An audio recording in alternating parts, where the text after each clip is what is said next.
This is not a tutorial, that's for sure. If I knew what I was doing, I'd be dangerous. So here it is, a 16 by 20 canvas, and you can see the red stripes are primed and the white stripes and blue starfield are taped off.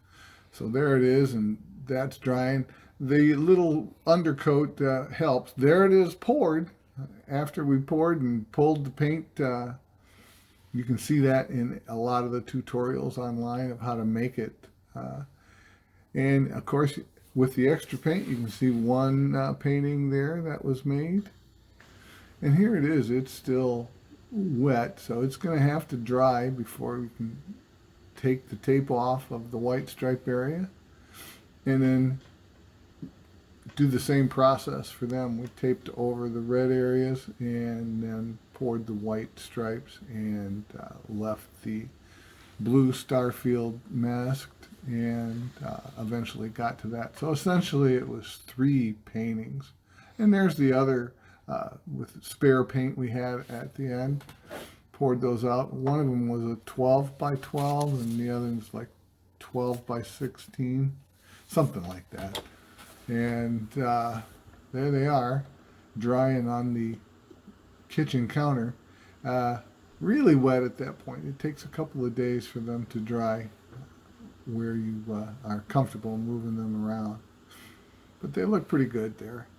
I was pleased with it. It's a mixture of all different kinds of reds that we had, and blues, and some white paint, and there's actually some brown paint in there to take a little bit of edge off the brightness and whiteness to give it a little aged look. But really like these abstract versions. Something really nice, something fun to do.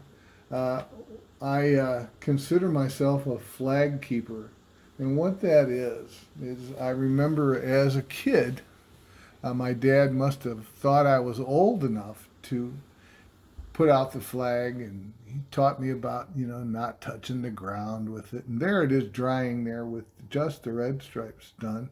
So you can see it in process. And giving it a couple days after removing the tape. Here we are putting the tape back on for the blue starfield. And we'll get the white stripes here. And anyway, as you grew up, that's what I kind of called myself. I was a safety boy in 8th grade. You help kids cross the street. There we are, all taped off to do the white stripes. Looks pretty good.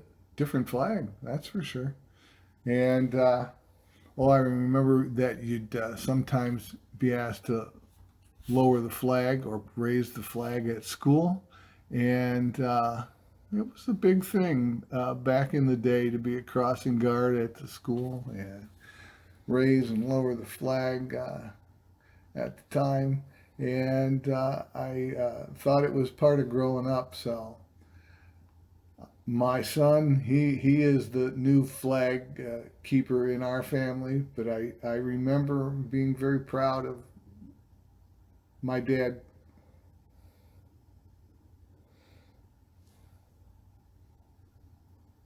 trusting me to put the flag up.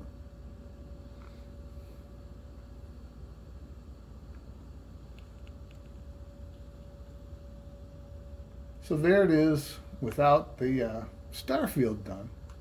But that's pretty much the end result of the stripes. I was really pleased. Never had done this process before. It's essentially 3 pour paintings to get it done. The red, the white, and the blue. It was an interesting experiment that really came out well.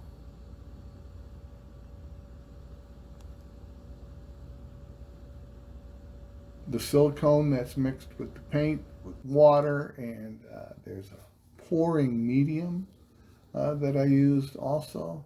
It's a mixture that there's a million recipes of it out there on YouTube, and you just gotta learn what works, I guess.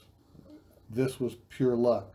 So there it is, the starfield done, taped off, and And there it is. You pour the white paint against one edge, and then you pull like a paper towel or a piece of cardboard, something across backwards, and pulls that white paint across the blue paint. And that's the effect that you got. Pretty much the same thing is done on the stripes also. So there it is with the tape removed and me shadowing it.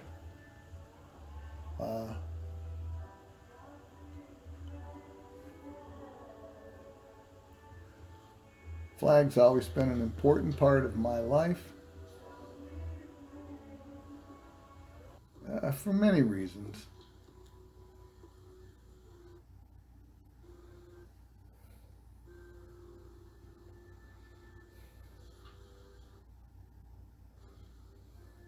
I hope we don't get copyright struck for that music playing in the background.